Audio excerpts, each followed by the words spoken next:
Check 1 2. Check 1 2. 1 2. Yeah, of course. There's some literature here, but I'm not going to read it because it's about something else. It's usually about 30 seconds. Oh.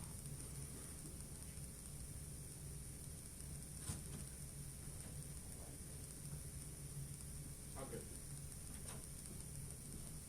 All right. I'm just going to wait.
Hi, everybody.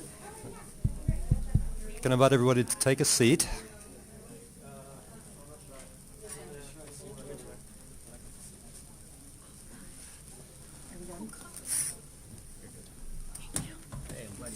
I know that was it.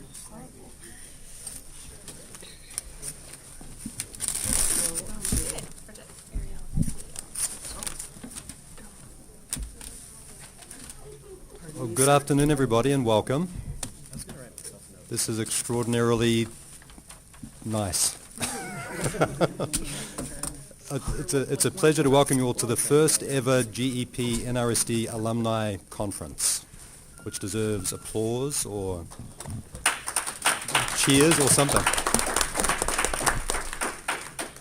Let me just say a very few brief words of introduction. My name is Simon Nicholson. As many of you know, I'm an alum of this program.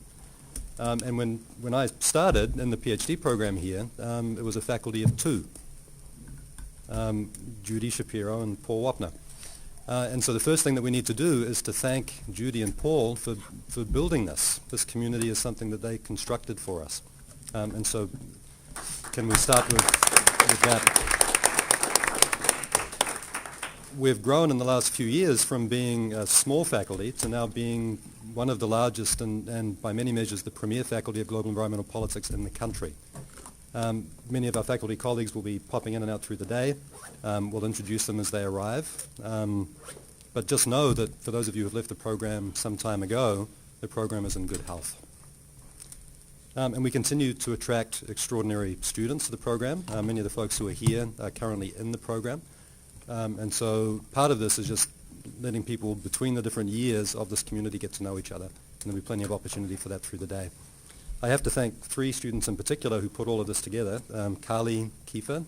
Is Carly here? Is she sitting outside? We'll thank Carly when she gets back. This is Jessica Blakely. And where's Anissa? Is Anissa out there too? Anissa Smith. So those are the three folks who did everything for us. Two other quick orders of business. Restrooms are that way, out through that door. There's a reception following all of this at 5:30 tonight over in the SIS building. And so there's more information about that as we wrap up. And a third order of business, for those of you who are on social media, there is live tweeting going on. The hashtag is GEP Alumni. GEP Alumni. And for all of our social media, we're at SIS GEP. So with all of that, Paul. All right. Well, thank you so much. It's such a treat to see everybody. And can I get you to speak into the microphone? Sure. This is being live streamed. So it's still a treat, even in the microphone. No, it's great to see alums. It's great to see students. This is a fabulous idea, and I have to say the idea came from Simon, who is our esteemed program director of the Global Environmental Politics program, and so he's walking out, I guess, because he's getting embarrassed. But this was and the great thing is he did it without asking anybody. So I really appreciate the leadership, and Simon's been a terrific leader of the program.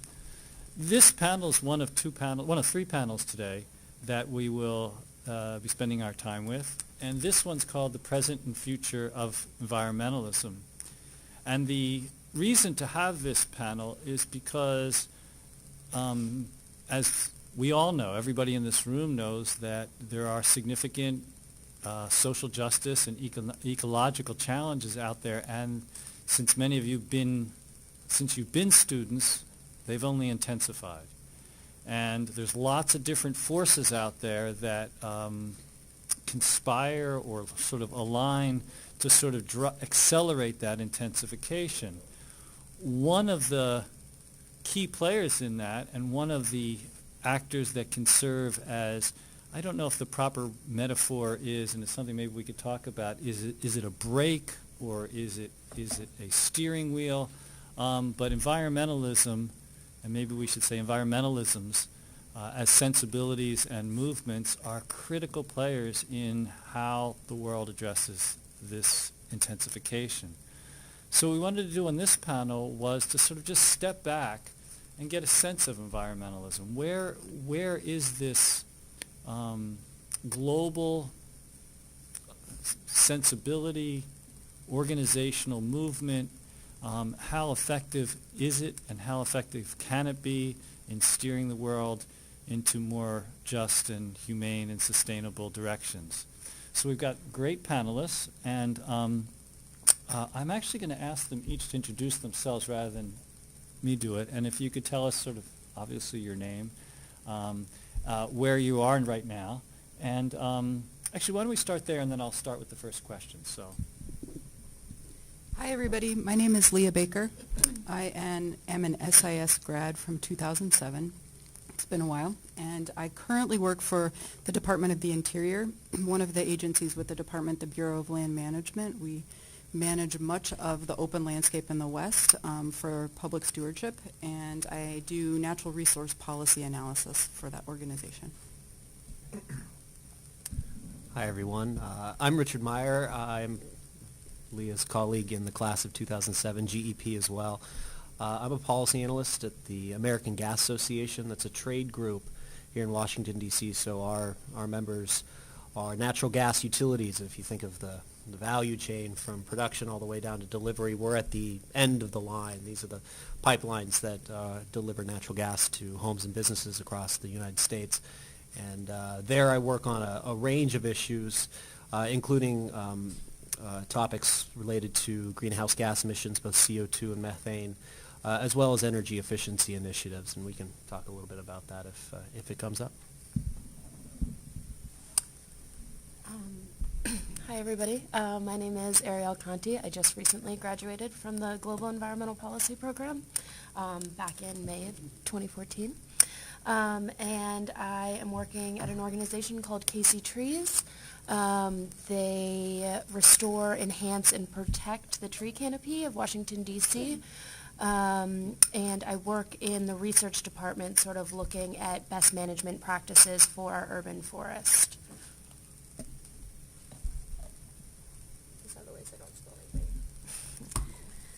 Good afternoon, everyone. My name is Bridget French. I'm also a graduate of SIS from the Natural Resources and Sustainable Development Program. I currently work at the DC Sustainable Energy Utility, which is an organization that was started in 2008 by legislation that was passed by the DC Council to basically decouple the energy efficiency initiatives of the District of Columbia from Washington Gas and PEPCO. So my responsibility at the DCSEU is to work with federal government entities, so the buildings that some of these individuals actually sit in. I work with their building management teams on energy efficiency projects, innovative technologies, and energy management. Great. So we have quite an array in terms of in government, out of government, and so forth. And one of the deepest pleasures of being a professor is seeing where one's students go. And you've all gone far and in interesting directions. And so I feel like I'm on a panel of experts, and that feels really good. And our job is we're going to start a conversation on the panel, and then we're going to open it up and invite audience interventions and questions and so forth. But the first thing, I've asked each of the panelists to take just a couple minutes and to identify what you see as what are, over the last 5 years, what are the big gains of the environmental movement? And I've asked them not to be comprehensive, so they're smarter than they're going to talk. But pick one or two, and then also where do you see the movement going, and where should it go? And do you want to start? Sure. Do you want us to tackle the first question as a group or do both? Sure, that makes sense. Okay. Let's do that.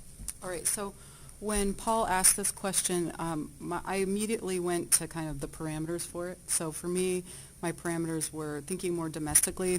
I work in a domestic policy analysis environment, and also too thinking about climate change, because to me that's the most complex of our environmental challenges that we're facing in this era. So I thought of two areas that I think we've made progress in maybe since graduating, so a little bit longer than 5 years. And I certainly don't examine the texts and the day-to-day news in environmental politics as much as I think probably all of you do anymore. Of having a child, I don't make the time anymore. But so my observations might not be that novel to you, but I think the progress that we've really made, particularly in the last 5 years, is with respect to kind of the political acceptance of climate change. When we were students, there was still a lot of discourse, much more than now, about is it real? And I think with, there was a recent amendment, I think just in January, by the Senate admitting that climate change is real and is something that's happening and is affecting our environment in all the ways that we know that are just profound. I think that's big progress. It still feels like there's a long way to go, but I think that the unrefutable science and the general groundswell of acceptance by the general public is progress. And then the other thing is the burgeoning creativity and sophistication in terms of dealing with climate change. So you've got Bill McKibben's group, 350.org, that's looking at, Richard, you're going to kill me here, but looking at divestment from fossil fuels and trying to get groups of people and communities to force the issue and to hit the largest contributor to climate change, the industry, to think about ways of moving forward. So I think that creativity is and sophistication is a big progress point. Great. Richard, you want to tackle the first question? Sure. I kind of struggled with this because what environmentalism means kind of depends on how you go about looking at that word itself, and you've covered this in your classes, Paul, and all the different lenses by which you can think about environmentalism. For me, there's two areas I want to focus on, and the first, I don't think environmentalism or as a movement or as a posture necessarily is responsible for it, but I think it's important to recognize progress as it relates to environmentalism. And the second one, I think, is much more closely related to the environmental movement, if you will. So this first is around this, tied into the political acceptance that Leah was talking about, but more broadly, the kind of recognition of the power of clean energy technologies. If you look at, since about 2007, $400 billion in investment has been made in renewable energy, energy efficiency, maybe this kind of broader category of clean energy. That's really remarkable because it reflects an understanding and a willingness of investors, of businesses, of the broader public, therefore, in recognizing the power of really these clean power technologies. And as a result of not only those kinds of investments, but also changes we've seen on the natural gas side that we can talk about, we've seen tremendous advancements in reducing our greenhouse gas emissions and our overall footprint. Our economy's grown how many percent since 2007? Our carbon emissions have gone down 9% since 2007. So that to me is progress. Now, I don't think the environmental movement necessarily can take all the credit for that, maybe just a little bit, in fact, because there are markets at play. There are changing dynamics that one movement I don't think is necessarily responsible for. But I think that the trends that we're seeing since 2007 can be reinforced by the environmental movement. Maybe we can talk a little bit about that in a second. The other one is a little bit more closely related to this kind of idea of environmentalism. And in my work, there are a number of environmental groups that, as a policy analyst at the American Gas Association, I work directly with on a number of initiatives. This includes groups like the Environmental Defense Fund, the Business Council for Sustainable Energy, the Center for Climate and Energy Solutions, the Center for Clean Air Policy. I could go on and on. The Natural Resources Defense Council. Pick an issue, and there are pragmatic, forward-thinking environmental groups that are willing to engage in industry, and we've seen real progress both the last couple decades, and we're going to continue to see progress on a number of these fronts related to renewable energy, energy efficiency, and otherwise. By contrast, there are also groups that we can't work with because they don't want to, and there's a lack of pragmatism, I think, with some other groups out there. So I'll leave it at that, and we can talk about where to go in the years ahead, maybe in the next part. Great. Ariel? Awesome. So I actually have a bit of comparative advantage over the other panelists because I've been auditing Paul's class, which is titled The Future of Environmentalism. So, which actually, as alum, you can audit classes for a very nominal rate, and it's really quite cool. something that I encourage everyone to take advantage of. Anyways, so I've been thinking about this for the past couple of weeks and talking about it with some of you all in the audience. And when Paul asked this question, he said, what in the last 5 years is what is the, from what I understood the question, the event that sort of has been, the biggest, the most notable sort of event in the climate movement. And I really just point to Keystone XL as a way of showing sort of like how the grassroots movement has been able to really make some policy change, right? So a lot of my colleagues here work on policy issues, and I think that the voice and sort of the way that Keystone XL has brought a lot of climate change issues to light has been sort of like a huge momentum point for the movement, right?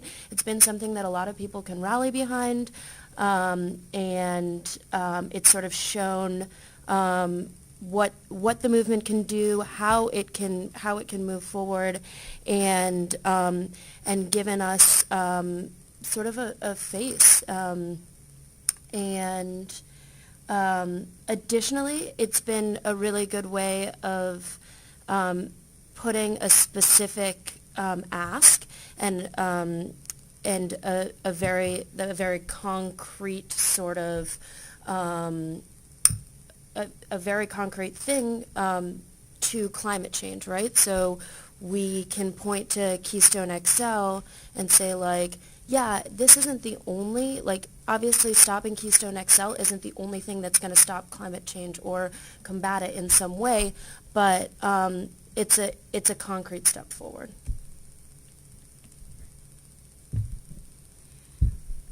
Similar to what Ariel just said, I read this question, thought about it, and then talked to some of my colleagues in my office. And I think the perspective I'm coming from is a bit different. I'm going to start off on the personal level and then bring it back to some of the policy issues.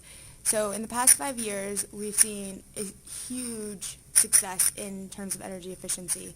The $10 LED light bulb, the A19, which is the equivalent of the original incandescent, came out.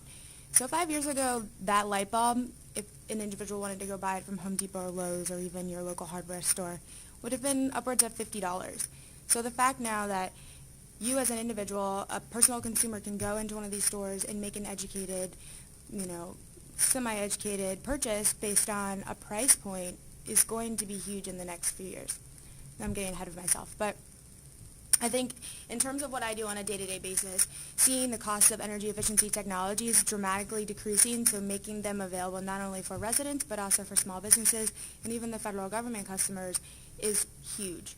So it's really exciting when I see customers talking to me and they say, Bridget, we want to do linear LEDs. We couldn't have done this 5 years ago. But now we're going to do the entire building, and it's a 2 million square foot building.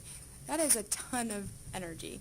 And energy is going to equal some of these other things saving energy is going to equal some of these other broader pictures that we're talking about. And I realize it's, a very small sector of, all the things that need to happen that we're all contributing to, but since it's what I deal with on a day-to-day basis, that's immediately what came to mind. Then bringing this back to the big picture, a lot of these things couldn't have been possible without some really progressive policies that we've had come through. In particular, the phase-out of the 60-watt incandescent light bulb. So we've seen the 100-watt, the 75-watt, and the 60-watt incandescent light bulb phased out. So they're now no longer manufactured, still being sold until they're obsolete. They're no longer available on the shelves, but that's a big win for LED technology. And because of that, more companies that are notable companies have been putting investment and R&D funds into developing better products for consumers. So, progressive policies like that have happened. Just one example with the incandescent light bulb. Thank you. You know, as you were all speaking, I was struck by how we could have spun this question differently. If we should have asked we could have asked critically, you know, what has the movement done poorly over the last 5 years? And it's so refreshing, actually, to hear. I mean, this is a discipline that sort of peddles in doom and gloom, and it's really nice sometimes to come up for air and to see, to listen to real gains. So I think we've heard an array. I mean, on one hand, Leah, you've sort of talked about sort of this sea change of acceptance of climate change and sort of at the public level, and then going down the line, we got more specifics and a face on the movement and so forth. So I wonder if in listening to each other, do you agree with each other? Do you agree that, listening to each other, where do you think we should be as observers of the movement? Where should we be celebrating more than less? What should we, as we start to think, I'm not going to ask you yet to talk about where the future is going, but looking back at the past, where would you push on this? And I'll just add another piece of this. Listening to all of you, the question really was environmentalism, where has it been? And each of you talked about climate change. Has the movement become collapsed into a climate movement? And if that's the case, should we be celebrating that, or is that something we should be concerned about? So I won't go down the line. I'll just ask whoever's moved to speak first. Comment. In terms of, and Leah, I do appreciate what you're coming from. I graduated in 2012, so I think, you know, from the time that both you and Richard graduated from SIS and when I completed my program, it's very well possible that the dialogue on climate change has evolved, but I still feel as though there's a lot of work to be done in terms of making people aware. And I think that's another thing that's worth mentioning is education. A lot has been done for education, but there's a lot in the past with the climate change negotiations that have come out even more aggressively about climate deniers. And we might not see it in the district, but we might see it in other parts of the country that aren't as SIS-esque. Yeah. I totally agree with you there. A couple of thoughts. So I think the pendulum swings back and forth depending which part of the political the political cycle we're in, definitely. And I also think that perhaps that example that I gave of this kind of commitment that climate change is actually happening is probably a little bit of a result of some carefully poised discussions and recognition of the importance of certain types of statements at certain types of time in order for broader constituent support, et cetera. So I don't think, when I said that, I guess I should have caveated it that it's not perfect, certainly, and there's probably not necessarily a strong reason to believe that it perhaps won't swing back again.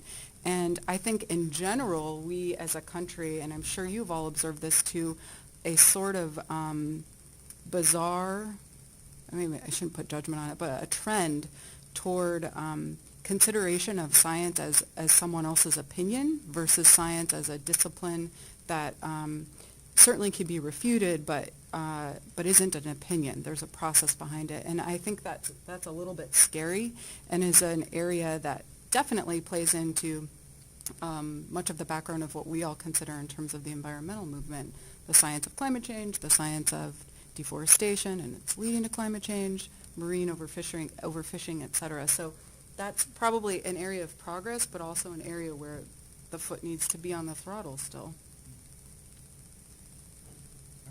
I think we could all push back at each other, you know, what we chose as the, where the movement's been. I think it's pretty easy to do that, as you said, where we all come from this background of SIS, where we're constantly questioning the decisions we're making and how the movement is moving forward.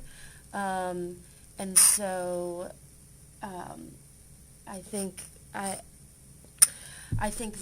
it would be a really easy conversation for us to each shoot each other.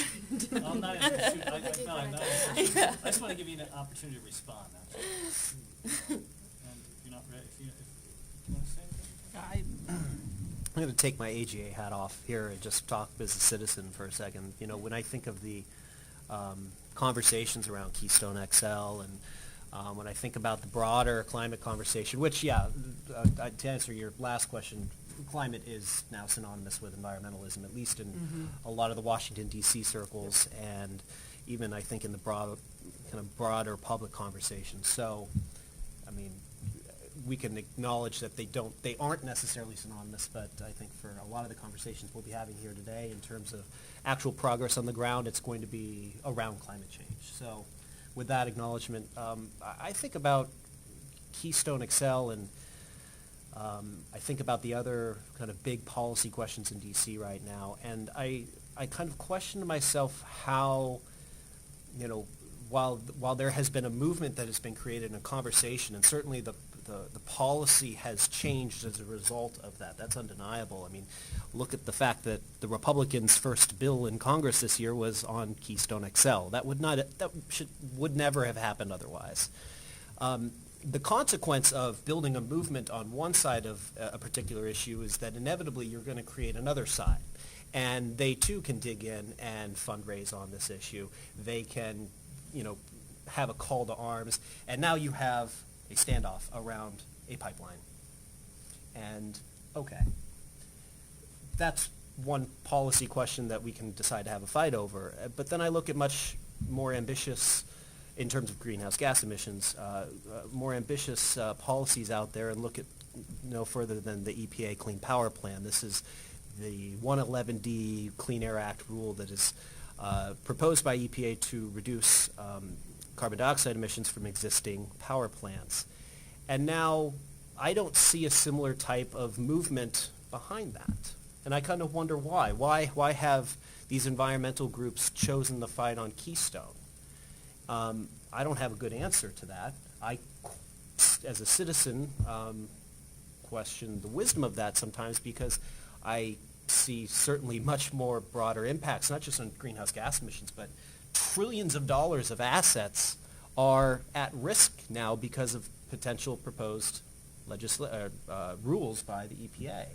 And now you can decide to mobilize behind that rule, and then you're going to get another side that's going to mobilize on the other side to fight the rule, and there are those who are doing it right now. So not to attack your Keystone necessarily, but just to kind of throw out there, what are the costs and what are the opportunity costs to picking one battle over the other? And I don't have a good answer to that, but I would just pose that as a point of consideration. And I think that it, again, speaks to Paul's question earlier about climate change. Is it the environmental discussion? We see in the movement and the mobilization around the climate issue and how it kind of spreads into so many other resource issue concerns, but there is an opportunity cost where we aren't necessarily talking as much about some of the other environmental issues in a pedestrian, kind of the people at home sort of way. So I guess maybe that's, I don't know if that's right or wrong, but I think that's a demonstration of scarce resources. We're putting our eggs in one big basket. And just a quick point on that too, like the Keystone XL pipeline is not going to affect your pocketbook. It's just not. It's at the margins in terms of oil prices or in terms of greenhouse gas emissions, and we can get into all the economic environmental questions that have been analyzed around Keystone. However, the Clean Power Plant will affect your pocketbook. Every single one of you in this room, it will affect you. Maybe not as directly as you think, but it will affect you. However, no one's talking about it. And why? At least not to the extent that we see on some of these other issues. So that's, I'll leave it at that. Great. So actually what I hear the conversation sort of developing is questions about how a movement becomes effective. And there's a certain sense in which there's some symbolic elements involved, and Keystone, I think most people would say Keystone is symbolic, and I would say the divestment movement is symbolic too. I mean, even if, say, all of higher education divested, ExxonMobil wouldn't feel it at all. But and so I hear what the movement has symbolic work to do, but it also has sort of boots on the ground policy implementation dimensions as well. And I think the movement's always struggled between sort of broad symbolism and and sort of getting in the nitty-gritty of policy and technological or technical decision makings. Having said that, I'd like to even hold off on the future for a moment, and I'd like to invite comments to what we've heard so far, if there are any comments, and if there's not, I'm going to push it in a different direction. But The folks do want to comment now, please use the microphone so we can capture what you're saying on the live stream. Thanks. yeah, please. And you can ask questions, and if you can ask questions. If you make a comment, sort of make it relatively brief, Sure. and identify yourself. Is this on? Khalil Kettering. I'm a graduate of 2007. I was with Leah and Richard as well. And one of the interesting things, this discussion about climate change and has it kind of taken over everything? Are we kind of one-dimensional? And I think I kind of push back on that idea. I think it kind of has become that, but I don't think that's a good thing. I think one of the beauties of environmentalism is that it touches so many different issues and topics. There's environmental justice. There's preserving public lands. And when I was in Florida, a lot of the work we did, whether it's with the county commission or with the governor's office, you brought up climate change, they automatically turn off. They don't listen to you. But when you're talking about protecting public lands because it's important for the fishing, for the hunting community, you can connect with the hook and billet people. And so by focusing a lot on the climate change, although it's an important issue, but kind of looking at it as an over-encompassing issue and ignoring some of the local things. I mean, Casey trees, that's a really local thing, and you can get a lot of traction on that without focusing on the climate change issue. And I think that we can really risk some of the impact that we can have on so many other issues if we focus specifically so much on climate change. Great. Any other comments? You never were a shy group, so now's not the time to be shy.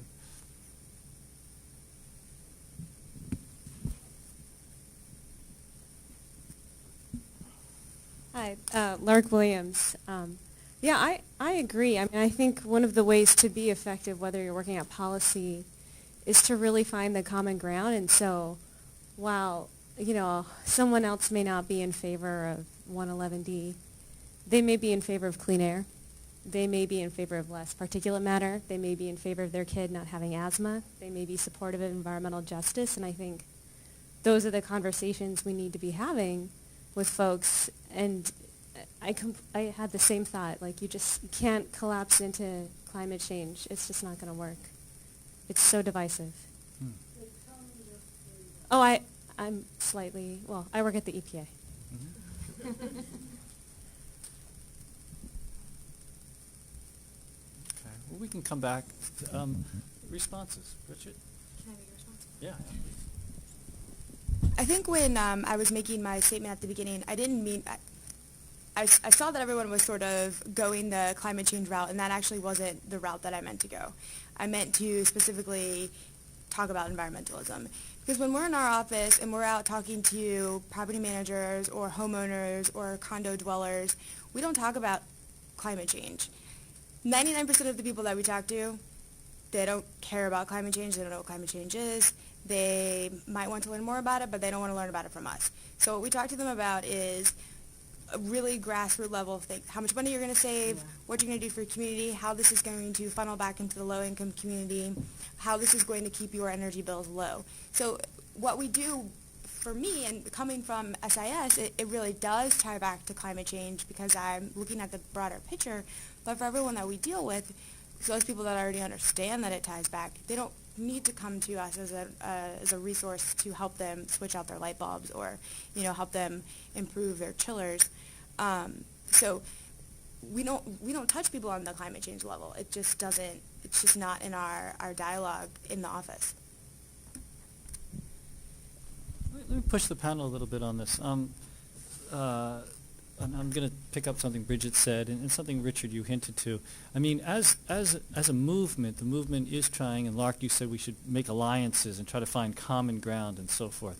Well, a place we could easily find common ground is we could say, well, we could work ourselves out of these problems simply by buying a few, I'm going to caricature some of the comments, but buying a few different kinds of light bulbs. I'm going to go talk to people to try to get them on board by telling them they could save money. I'm going to tell them that actually they could build their communities the way they are, fossil fueled at the moment, and so forth. And as you all know, a number of voices are coming out and saying that type of liberal environmentalism has only driven us further into these problems. It really hasn't made a difference. And so how does a movement both speak laterally to more people, bring more people into the movement, but yet anybody who's studied this at certain levels realizes that business as usual can't continue. So how do we build alliances on the one hand and deepen a critique on the other? I mean, Naomi Klein's new book is called This Changes Everything, and she sort of says that it's time to stop telling people. It's actually not telling the truth, maybe, to say that actually we can continue to make money, we can continue to continue our current behavior, but in fact the movement actually flourishes that way. That's the way it grows, because it needs to actually speak to other people. So it's interesting, a movement that sort of, and I'm not putting this on you, Bridget, but a movement that clearly has done a lot of things to say, we're not really talking about climate change here. We're talking about, community building and so forth. And how long can we play that game? Or is Naomi Klein and those are the voices wrong? And actually, that they're missing a key moment here, which is that actually this capitalist system can grow itself out of this problem with some clear, smart design and so forth. So I'll put that back to the panel. Can I just respond real quick? Not to get defensive. I didn't mean to make it defensive. I just No. So I absolutely agree with you, and I would say that even though somebody might assume that being a female in the age group I am, that I'm light green, but I'm actually, deep green? So what personally what I have seen, because I agree, it's not just about light bulbs, it's about doing a lot of things on a personal note.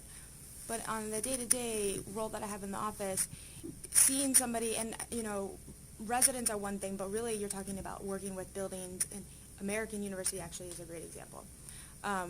How much money that this university has saved by doing energy efficiency projects is enormous. And so that's led to other things that are actually doing, more initiatives to reduce their climate impact. So if other buildings, other universities of this magnitude do that, then that's a much larger impact than, say, a resident who has a 600 square foot apartment. But you see the same thing when somebody makes the first step. So they put in a light bulb, they immediately see their impact on their energy bill, and they say, oh, there's a correlation here. What else can I do? And it might not be everybody, but I think that enough people make that connection that it's kept me motivated.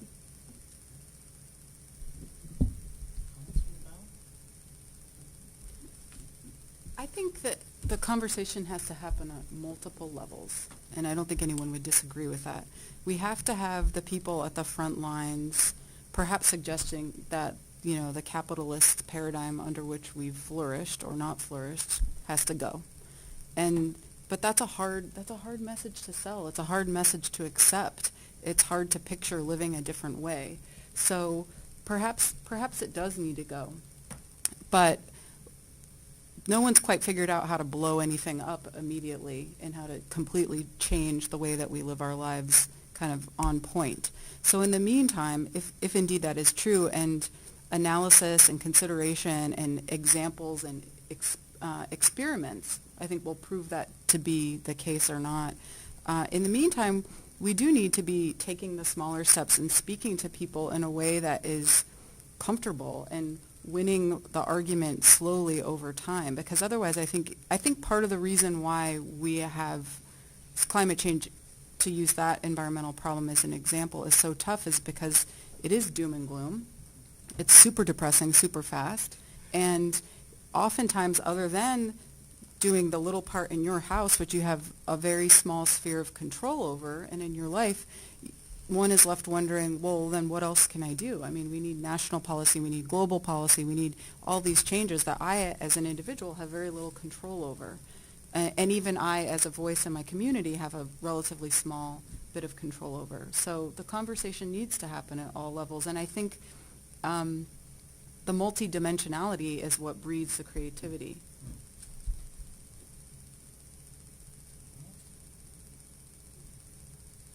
I can pontificate some more. I was kind of struck by something you said, Bridget, is that you make investments in efficient lighting, efficient materials in your home or business, and there's a net positive economic benefit, right? You suffer an upfront cost, but then you generate cash flow over time, and then you reinvest that into other things that help you be even better in terms of your energy or your environmental footprint, right? And that is all within the constraints of our capitalist society. I'm not here to start shooting down Naomi Klein's book. I tried to read 3 chapters and I put it down. I don't think I quite got it.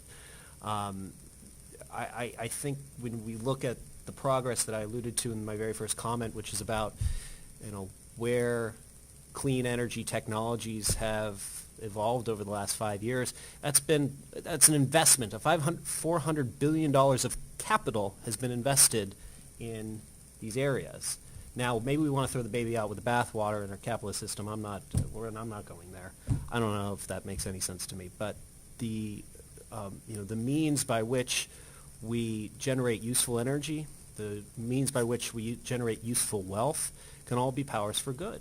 And I was talking about this with my boss, kind of thinking about what I'd say when I was coming over here. And part of what fossil fuels have done over the past 100 years, even more, is that it has generated tremendous amounts of wealth. And aside from the disproportionate, the distribution of that wealth and all that, the wealth nevertheless exists. And I think about the tremendous good that someone like Bill Gates has done. Now, his wealth isn't necessarily fossil fuel derived. He's been in the tech industry and all that. But think of what he's been able to do with a bit of his wealth and a lot of determination in Africa. Now, for me, that's like, let's continue to build upon that wealth, but then let's also channel what values we have related to environmentalism or, other ideals that we might have, fighting poverty, environmental justice, so on and so forth. And let's build, those two systems together. And I think that's where positive change can be affected. And I think that's where we have seen positive change over the last 5 years.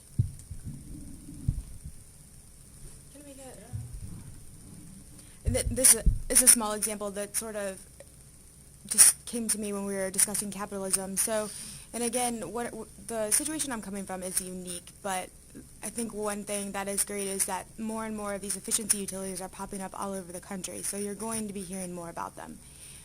Market transformation is painful, and I've gotten some really angry phone calls from people who do not like change.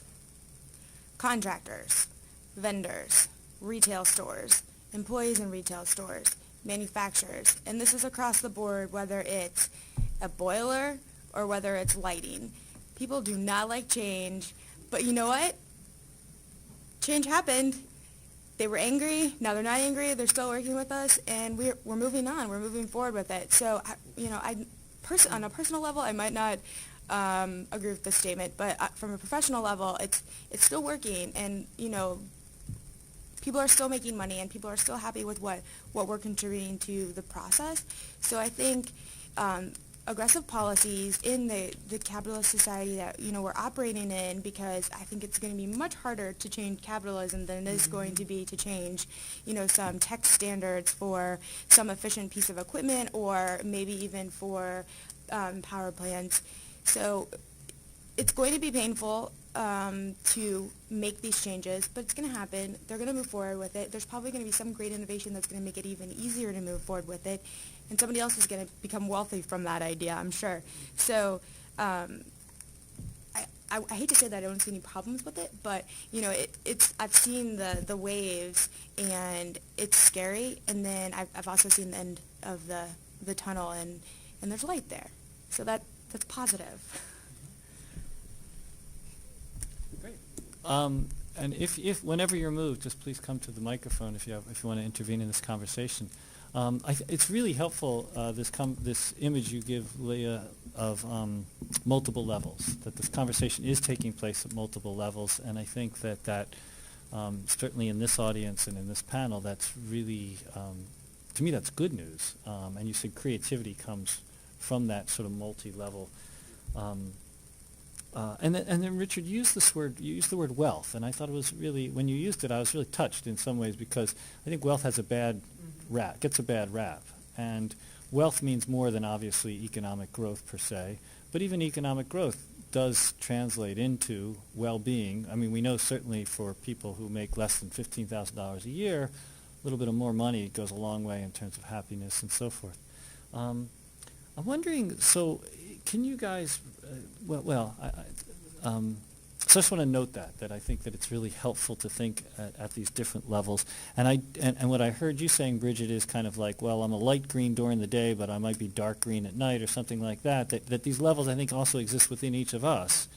And it's really, to me, heartening that we've got representation of the GEP program at these different sort of places in the economy and civil society and in government that can actually take that multi-level appreciation and put it into action. But I want to switch the conversation one more time. Well, I want to hear what you think about the future. And so if you haven't had a chance yet to tell us where you see the movement going and importantly where you think it should go, let's take a moment and hear that, and let's reflect on it. And maybe we'll start down with Bridget and we'll go this way this time. So I don't have any notes on the future, so I'm just going to go ahead and close my notebook. But I'm going to talk about the future of environmentalism from a personal perspective. From what I've seen from dealing with my family, my friends, my neighbors, both in South Florida where I'm from and in Washington, D.C. And I'm pretty optimistic. Where I see the future going is disseminating education and information much easier. The amount of social media that my parents are using now is surprising. My dad even texts me now. He probably also uses Twitter. So, and he's one of those people that I never believed would get into the digital age. So I'm pretty optimistic, and not only in the United States, but also in the rest of the world, information disseminating into other parts of the world about, ways that individuals can make an impact both in their personal lives, but also prompting their political leaders to do things to make a bigger impact. So I think I've seen in, just the past 5 years a lot of gains on education, but I think going forward we're going to see even more, and it's going to be mostly through digital means.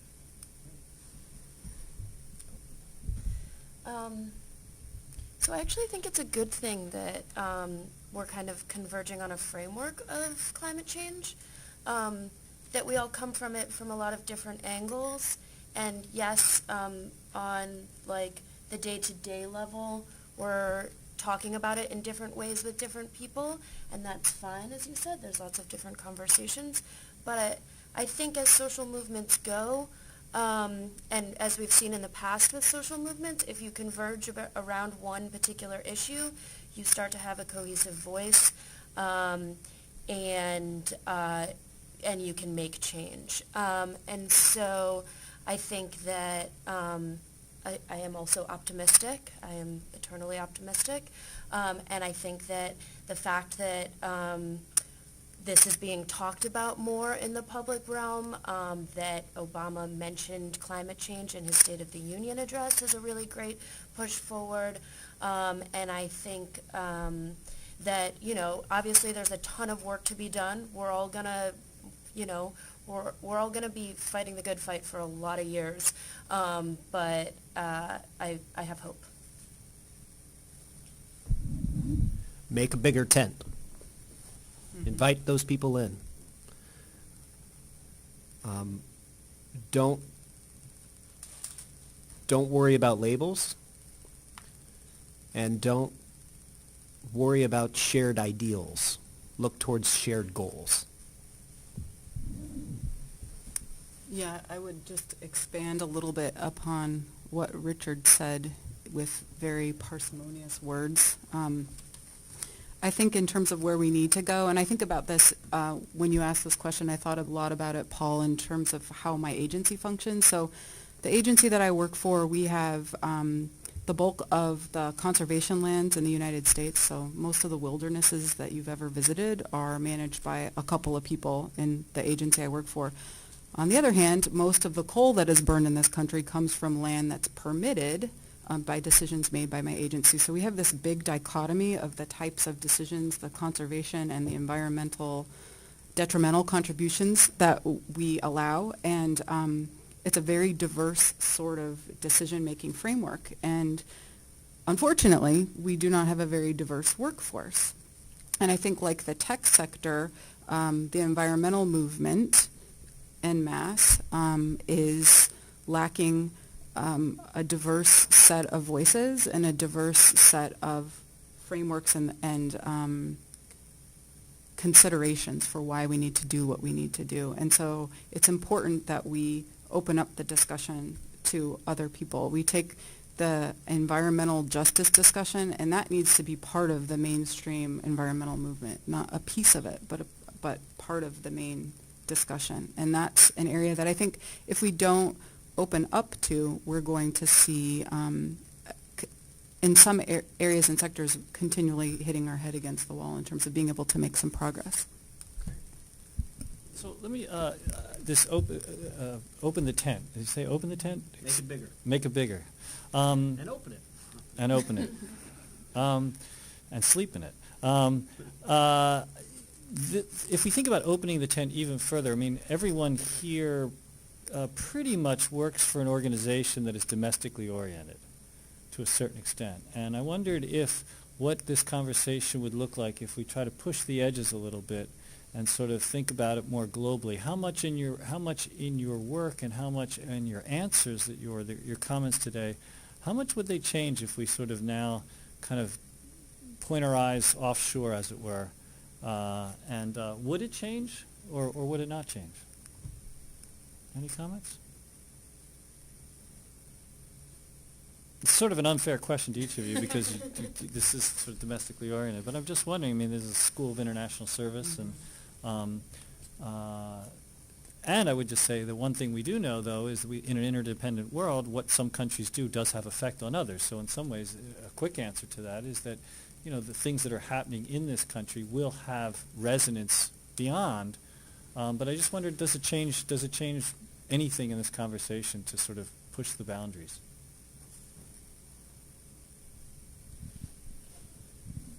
I think it does. I think, you know, you touched on the discussion of wealth. Wealth has allowed all of us to think about these issues. Without it, we would be having a very different worldview. We probably wouldn't have the luxury of being able to consider these problems. We'd be thinking about very different things day to day, getting enough energy to just power my house, getting enough food to feed my children. So I think when we expand it globally, knowing that we're one of the wealthiest countries in the world, knowing that 4/5 of the population has a very different worldview, that only forces us to think about the discussion in a different light and to acknowledge the needs of 4/5 of the population to get that basic subsistence level of survival and being able to kind of think beyond the day-to-day survival. So that was what came to my head when you asked. We ignore the rest of the world to our peril. I think that I was looking at some statistics for China the other day, and this one report that came out this week said the Chinese coal-fired capacity is going to grow 62% over the next decade. So that's going from about 850 gigawatts to 1,400 gigawatts. The United States today has 336, and we're starting to retire it. So, I mean, in one sense, it's like, oh, great, no matter what we do, it's just going to be overwhelmed by China. But, you know, China is also a hotbed of activity that's a laboratory where new and fresh ideas might actually be exported to us, and we might be able to implement them here. So, you need to make a bigger tent, and that includes thinking about collaborations with these developing countries, not just because they're going to be catching up to, you know, our ways of living and the energy and consumption that goes along with that, but we might have a lot to learn from them as well.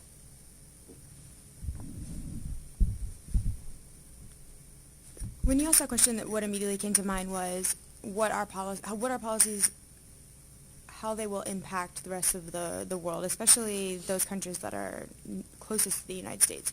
And I don't know the answer to this, and I'm wondering, but what I can imagine is that, especially in Central America, Mexico, when the United States makes a broad sweeping policy where, they're going to eliminate a specific product like the 60-watt incandescent light bulb. I'm wondering if then that bleeds into specifically Central America and then South America. So the choices that we're making here on what we're going to be purchasing, then just by the nature of where we're getting those products from, are they also going to benefit from the elimination of inefficient products? But for the rest of the world, I'm wondering if then those products that are still being produced that are inefficient are just going to be pushed on them. So I don't know the answer. I'm hoping it's the latter and not that everyone else is going to get our garbage. But I have a feeling that, well, some people will, but hopefully some people won't. So we have just a few more minutes. I want to invite comments from you all. What are you thinking?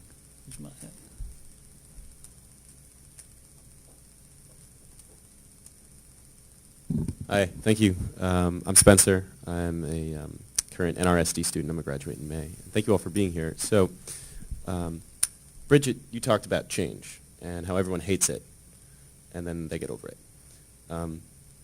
So the environmental movement, to me, it's like we're rolling a ball up a hill, and then we're hoping eventually we'll get to the top and it'll roll down the other side, and we won't have to put as much effort into it.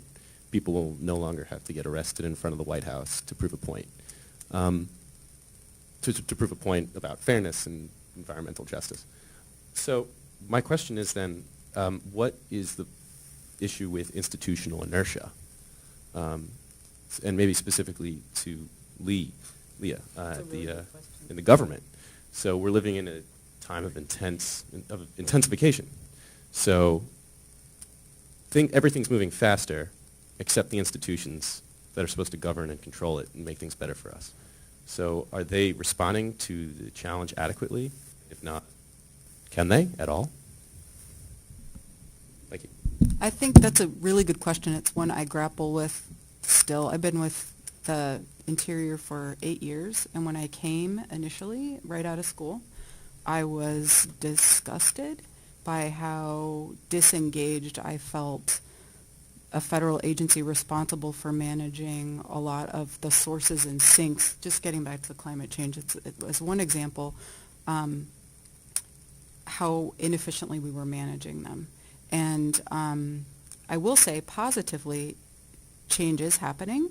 It's slower than I think anyone in the room would like, but when I get frustrated with that, I remind myself that I think it was Benjamin Franklin who said that bureaucracies move slowly by design.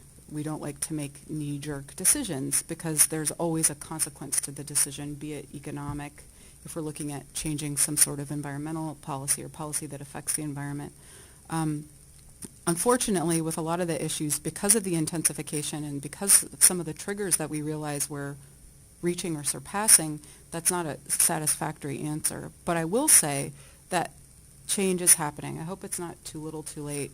When I came to the agency I work for, we didn't really have a climate change policy. We didn't have a requirement to kind of figure out how to consider the effects of the greenhouse gas emissions or the effects of sources and sinks on the decisions that we were making on the activities that we were permitting, the oil and gas leasing that we were permitting, the coal leasing that we were permitting, or the conservation that we were seeking in terms of how that is contributing to a sink in terms of GHG potential.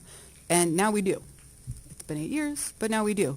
We also are looking as an agency, and I know as a department there's been a lot of flurry in the last 2 years, the last year since I've been back in D.C., on looking at environmental issues at a landscape level. Most bureaucracies stovepipe really, really well, and we are one of those. We've stovepiped all of the resources that we manage, so much so that the right hand doesn't know what the left hand's doing, and we're making a concerted effort now to kind of look across the landscapes of the resources that we manage, the water, the soil, the vegetation, the habitat that supports. So that does give me hope. I mean, I've been in conversations just this week of how to try to look at some of these landscape level problems in a more holistic way under the auspices of all of the crazy governing rules that we have and regulations. So it's just slow.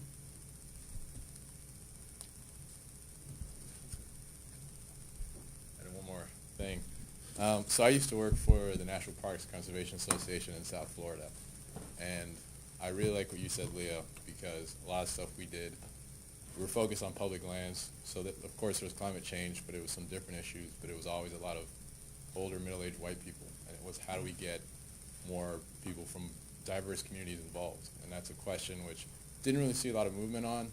I think some of the bigger environmental nonprofit groups are trying to figure that out.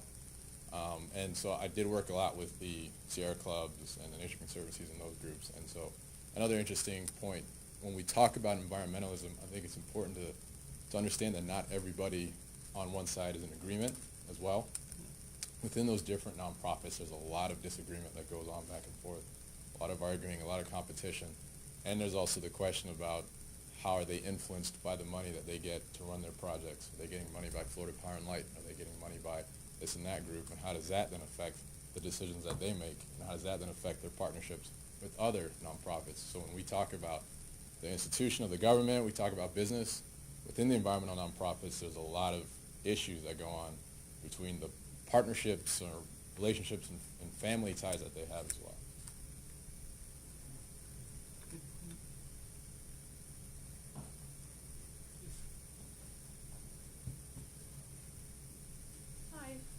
I'm Leah. I'm a second-year GEP student. Thank you, guys. I was caught by what Richard said about shared ideals versus shared goals. And maybe I'll make a comment and then ask what you think, but I have not had the opportunity to take Professor Watmer's class, so I haven't been thinking about environmentalism as a concept that much recently, but I was surprised by the discussion so far because for me, environmentalism is a much more specific thing that probably almost always elevates the environment over other concerns. And I'm coming back to like the text that we read in Judy's class first semester that contrasts deep ecology with some form of green capitalism. I forget exactly what it is. And I guess, we're seeing things like the Nature Conservancy partnering with Pepsi Cola. And I think that this distinction between shared ideals and shared goals is, for me anyway, really important because the things that we've been talking about so far have been things like cost saving and wealth. And for me, those are very different. And you can approach cost saving and wealth from any number of perspectives. One of them, very recently, it seems to be trendy, is one of those approaches is now the environment.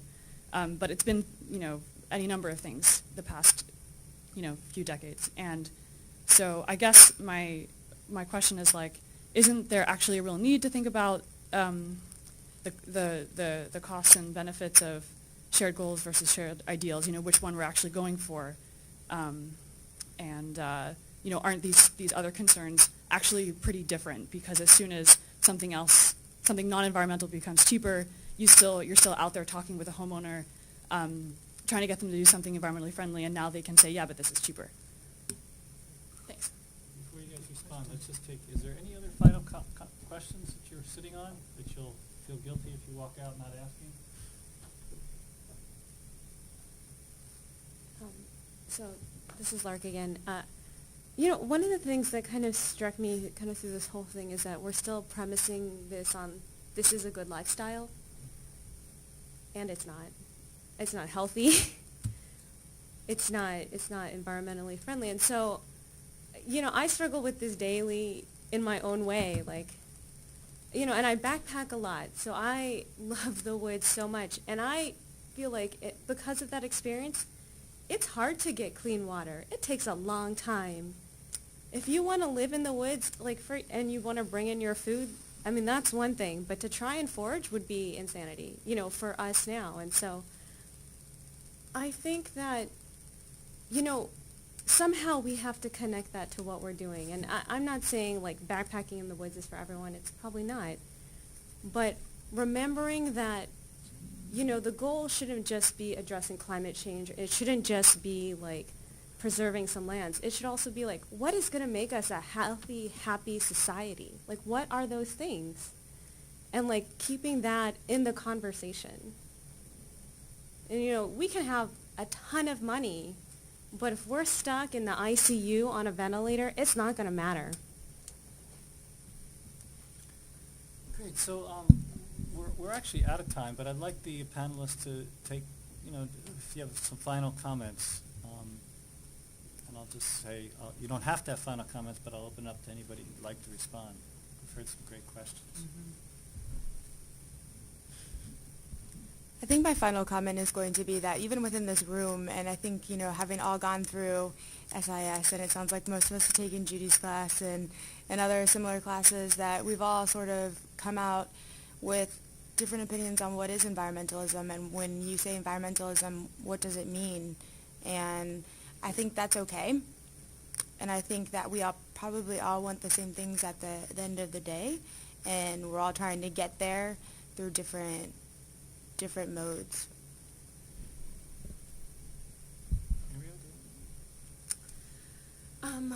I was just going to sort of go back to what Spencer said about institutions being slow, and to sort of piggyback on what you said, Bridget, to say that, yeah, we are all coming from different places, and that's okay, because we are all part of what we call the movement or movements, and that if we feel like the best way to move the conversation forward is to be from within the institution, then BLM is the way to go. And if we feel like, we want to move the institution faster, then maybe we should get involved in grassroots. But whatever it is, we're all sort of part of the conversation. And even if we don't have shared ideals, hopefully we have some similar shared goals, even if they're not exactly the same.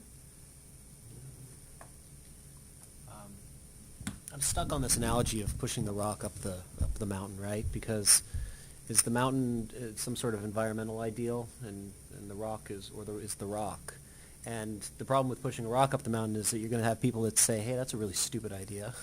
Or you're going to have people that say, no, you're not going the right way up the mountain. Or you're even pushing up the wrong rock. And others will say, why don't you just innovate your way around the mountain? So, I'm just stuck on that, and that's my final comment.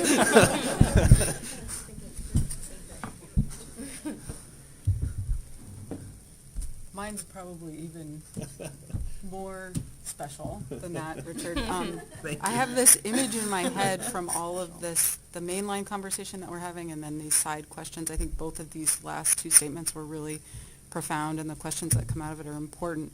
And I'm picturing this Seussian vehicle, like this car with all these things coming off of it and all of these spinning wheels, and to me that is what the environmental movement is. And if the conversation about a shared goal is no longer efficient, if that ideal is no longer supported because there is a cheaper, environmentally terrible way of making a light bulb, to go back to that example, then that's not great, but that's okay, because there's all of these other conversations and spinning wheels happening, and there are the groups that are pushing the envelope of what is successful environmental achievement, I guess, for lack of a better word, while there are groups like my organization that's kind of slowly making change.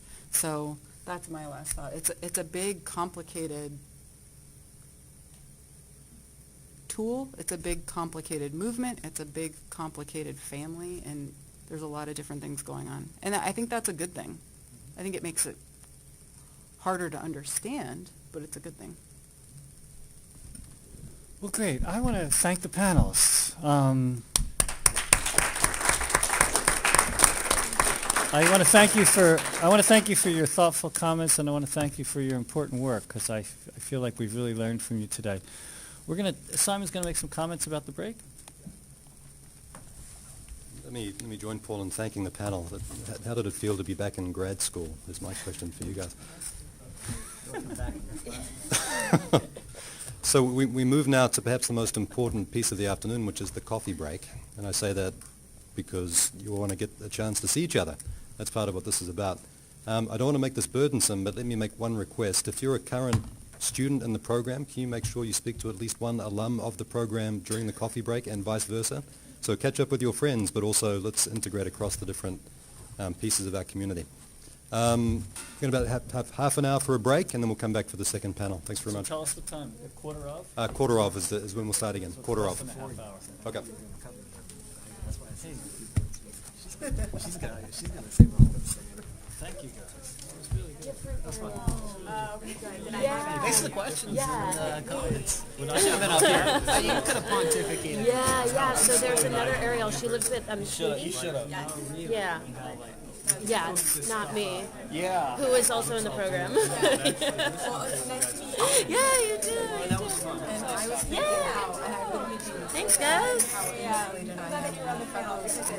have our own different kind of doom room of like, oh my God, getting that red change is going to take forever. Or getting that policy in place is going to take forever. And like all of these good ideas, actually being able to execute them, thinking about the bureaucratic process, that's where our, my like-minded colleagues, we feel It's a good question you got about this. Do you know Mike? Nice to meet you. Oh, is that a fact? Oh, that's funny. You know, she's out in San Diego now. She's good friends with some folks I knew at AU. They were undergraduate stuff. Yeah. Yeah, she's still doing this. She's even her son policy side. You got her, she's appreciated.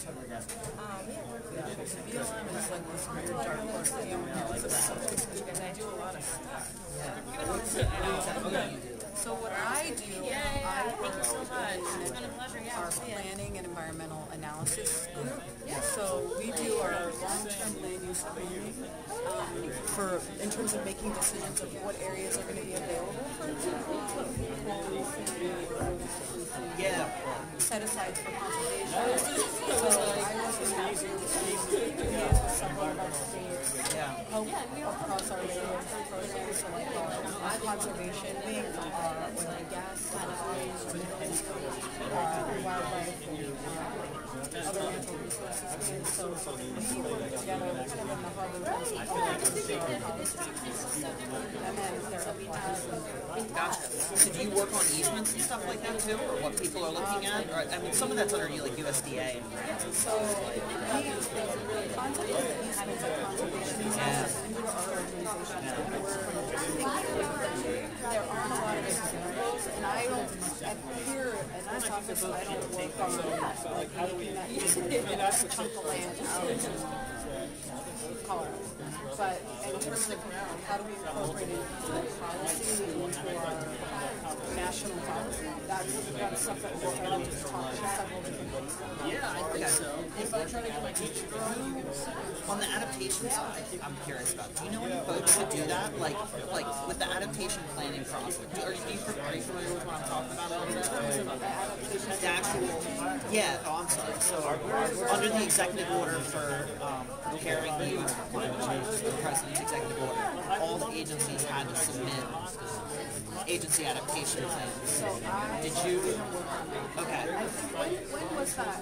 They're every year now. It's going to be like ongoing, as I understand it. But that process, that review, we were reviewing them. I think the deadline to get them in was mid-February, and then there was a review process in May. You know, I can give you my card. If Yeah, you want to I'd love email that. me, I'll That'd try be to great. find out. I know a couple people that might know. Yeah. But we, in my group, we did work on that. Yeah. Well, I know it's not. It's definitely. Thank you so much. I'll be in touch. So, no, I'm curious about like how it works, because I know it's by executive order, but to me it is a big undertaking. I think DOI was like 200, 300 pages, and it's marching through all these actions and all these more or less check boxes, and doesn't have public comment or anything like that. Which it is what it is. But I'm trying to think about that a little bit. Maybe not entirely about that, but who are the people doing it? Is that your area of interest in terms of Climate adaptation, and then the connection to like agriculture. So like there's a lot going on with like I looked at like the UN and FAO talking about climate smart agriculture and crop insurance programs and land use change. Like under climate, that's really like my real interest and focus is the land use and land change, because I think so much has to do with it. So like the BLM stuff. And I did a State Department internship where we were also, I worked with Julian Ketchum, I don't know if you ever met Jay, he's an alumni program. He's working on it. But we were looking at, I looked at water, and water use on land. So like, I guess it's businesses, you might know more than me, but how much groundwater I guess people can pump for cooling power plants and things like that. And I guess there was an act, it was the News Act, the Nexus of Energy and Water Sustainability Act or something like that. They're pushing it through the Senate, the House Energy Committee, it's in the House Energy Committee or something like that, but under the Water and Power Subcommittee is where it came up. They were reviewing it. There's some different things. I forget who's sponsoring. I think Murkowski and Brian Schatz is also on that committee. So there's some kind of connection there with folks that are on it. But I was just curious about it. Like what water use on public land. As an agency, the concept of adaptation, like, we're still trying to wrap our head around how public lands and activities on public lands are contributing to or benefiting the climate change problem. Yeah. The concept of adaptation, I think where we're going to get into it, I guess, is more about how we permit activities. So is this permitted activity meeting some of our, like, I know we're working on some kind of considerations for infrastructure. So making our infrastructure, or making our infrastructure sustainable in terms of resilience as the climate changes. So, and I think a lot of that, and I'm not an expert at all, but I think a lot of that is more coastal, and we don't have coastal lands. So we don't have an active, I guess, need to consider that. But I think that's that's the area, in fact, when Paul was asking this question, I said that's the area where we can be positive about it. It's such a different way to say it. Well, okay, it's happening, it's such. So now, what can we do? Using behavior, using smart policy, how do we deal with the fact that there's 6 billion plus people on this planet, and it's happening? It's not easy, but it's kind of like to me, a little bit more solutions oriented, since it seems like that roller coasters are hitting trigger points for where climate change is created. So I think it's a cool area. The other thing that I looked at is one of the solutions that people are saying are like, it's kind of like they want this mitigation adaptation nexus so you hit both. People are proposing big hydro or sustainable hydro. I know you guys do a lot, or at least I thought BLM. Do you work on any of that stuff with like? Because most of the public lands, there's areas. So we don't have a lot of lakes. And that's more, so in the bureaucracy within interior, anything that's like large hydro, and that's like anything over a little stream that might have a tiny little is managed by population. That's where recreation comes in. Gotcha. And that's separate from BLM. So in the interior, there's Park Service, everyone's favorite. Recreation, BLM, Fish and Wildlife Service, and then there's the former Minerals Management Service, which goes to the offshore oil and gas committee. They do the internal management issues there now. And then there's Surface Office of Service. So yeah, we're all sisters. Oh, and the other big one that people like geologists. So we should be talking more about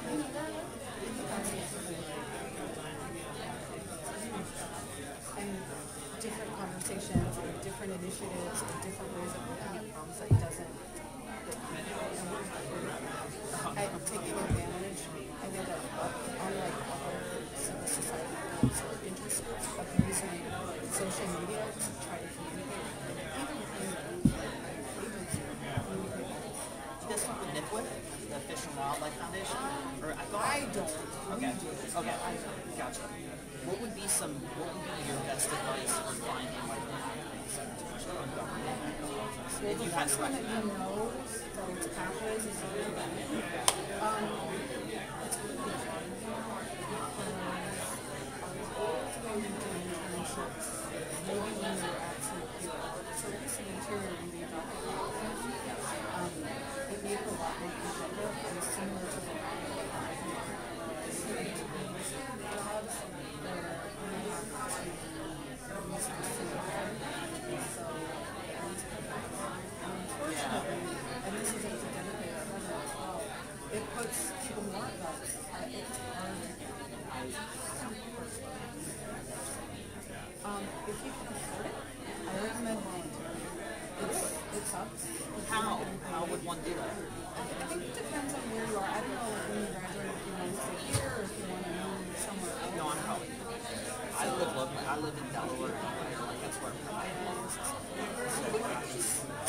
Start working with people, take it into your network, and see if they want to volunteer. Even if it's a week I volunteer, at my office here,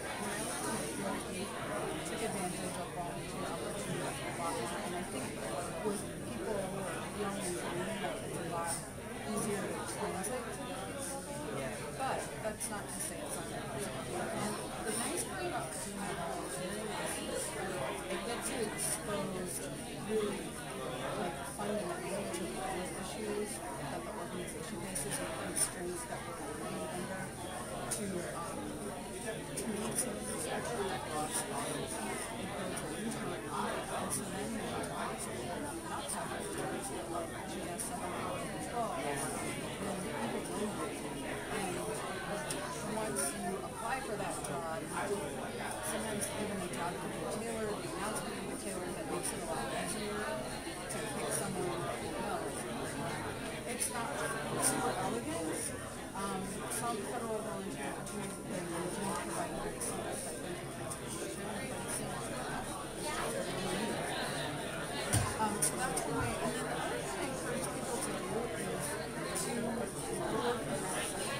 And an internship is easy to get in some of the private sector companies who help us do our work. It's another good thing. So would you look at like Boots or ICF? One of the places. ICF. Okay.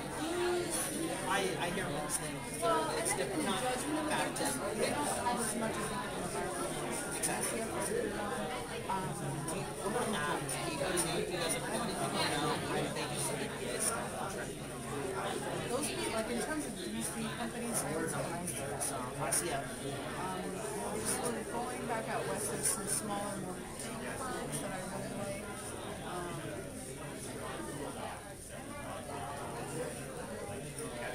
I'm trying to run it too. There's a couple that I have that I can throw after, but I can't think of what they are. I mean, No problem. I'm just gonna go get a cup of coffee before. yeah.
Cannot be yours, cannot.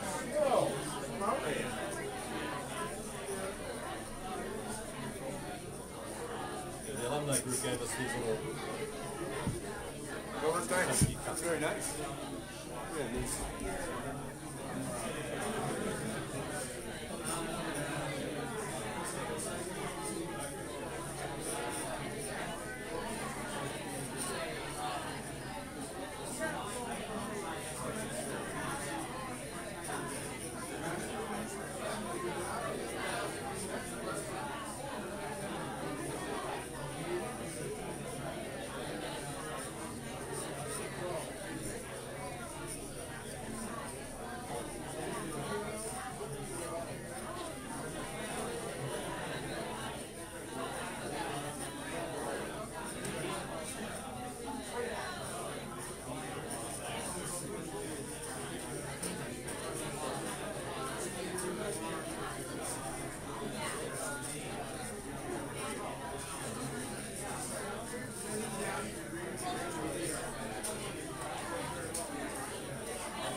2-minute warning.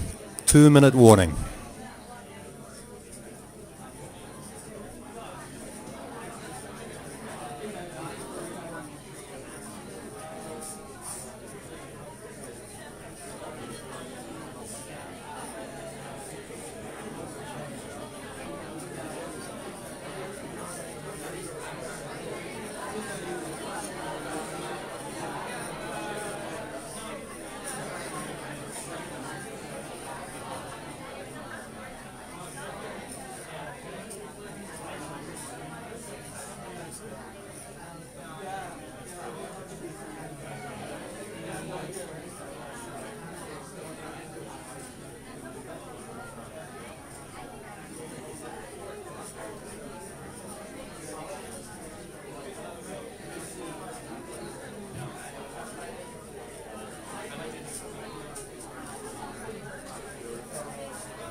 Okay. Can I invite our panelists forward? Thank you.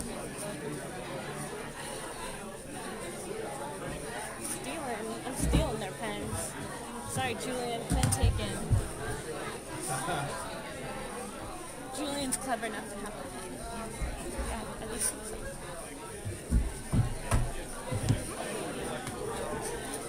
Hey, good to see you again. Yeah. Could you guys introduce yourselves? I don't have like a bio in front Yeah, of me, totally. so I'll simply. That's what. I'm not gonna say anything. I'm just gonna start it, Okay. and then you guys can introduce yourselves, say when you finished the program, what you've done since, what you're doing, and so on. And then you got about 10 minutes. I don't know if those questions I sent around were at all helpful or going to give you. If you want to stick to that, great. If you don't, throw it out the window and just say whatever it is you want to say. Great group. They're going to have a bunch of questions. I told like earlier, I'm just going to copy what you said. Did you guys print out my questions for me? I printed them for myself. Julian, give me my question. So, I'm just doing one. I think I we'll might just get we'll yours. start with John and work down the line. Is that okay? Yeah. Or does it matter? Is there an order? Yeah, that's fine. No, Are no. you all right? Yeah. Okay. All right. Great.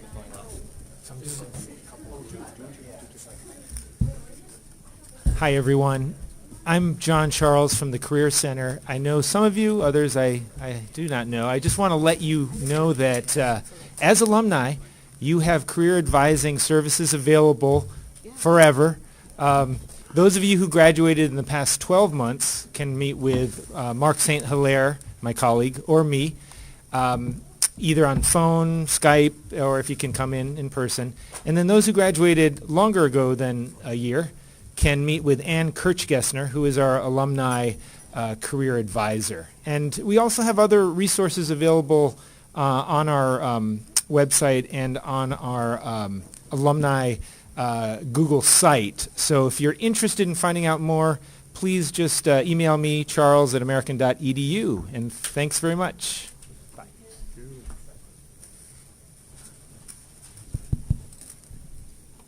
Yeah, just very quickly, a couple of housekeeping things for those who have just come in. There is a hashtag, and the hashtag is GEP Alumni. And I can't be the only person who's tweeting because that's just incredibly sad. So I invite I've seen you to his do so. tweets. It is sad. Restrooms are through here, and for those of you who don't know, there's a reception following this for current master's students and for alums. The reception will be across in the main SAS building starting at 5:30. Whereabouts in the... It's down in the founders room, so we go through the atrium, down the main stairs to the reception. Ken? Thank you, Simon. Well, hi, it's great to see everybody here. A lot of old faces, people I haven't seen in a while, and it's good to see you again. I hope we'll have a chance to chat. I'm sorry, I'm Ken Conca. I'm a member of the faculty in GEP, NRSD. And I'm sorry I missed the first session. I was teaching, and I actually will have to run off and teach again this evening, so I won't be at the reception, but I'll be around until just prior to that, and I hope to have a chance to just say hello and chat with some old friends. Our second panel is called Moving the Needle, Making Change Around Environmental Concerns. We have a very interesting group of folks here, all of whom I know in one capacity or another, and I'm really excited to hear what they have to say. So I have nothing more to say except to introduce our first speaker, John Noel, who's currently with Clean Water Action. Hold your applause, please. Thanks, Ken. So Ken sent around a list of prompts, I guess, for this panel, what I'll run through kind of informally, but it will use to guide my remarks. Well, if you're going to do that, I'll tell them what the prompts are so they know what we're trying to accomplish here. I asked them to speak. They speak to whatever they want to speak. This group will not be controlled or disciplined by me. They weren't when they were in school, and so they certainly won't be now that I have no formal or moral power over them whatsoever. What are you trying to accomplish in your work writ large? What does it require to be effective within the organizations where you work or have worked? How much of that is specific to that organization's culture? What are the biggest barriers and frustrations you've encountered in trying to be an effective agent of positive change and sustainability, particularly in large and bureaucratic administrative organizations, such as several of these? And what skills, perspectives, and tools have been invaluable? What would you stress to a current graduate student? Cool. Thank you, John. So my name is John Noel. I graduated GEP December of 2013, and now I'm the National Oil and Gas Campaigns Coordinator at Clean Water Action, which is a 1 million member grassroots organization located in D.C., headquartered in D.C., but also with offices in 15 different states. And so what I'm trying to accomplish as running the oil and gas program there would be to reduce or eliminate the most harmful impacts of fossil fuel development and then reduce those impacts going forward on public health and the environment. But also a larger goal would be understanding that the best way to reduce harm to people on the planet is keeping fossil fuels in the ground. So that's kind of a broader philosophy that I use to guide my work. But I came to Clean Water Action via EPA. I worked as an ORISE fellow at EPA for 4 years, and also during my time at AU. And that was an incredible experience. I worked in the Office of Water on hydraulic fracturing, so I got to do a lot of research on fracking.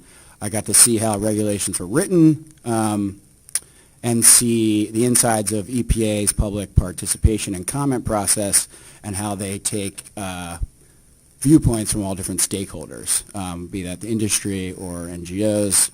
And then it was time for me to leave there and move on. I started to realize that the EPA, in order to be successful, needs people on the outside pushing and pulling them to do the right thing and to balance out the regulated industries and what they should do for the public interest. So that's where I wanted to work, and that's why I went to an NGO.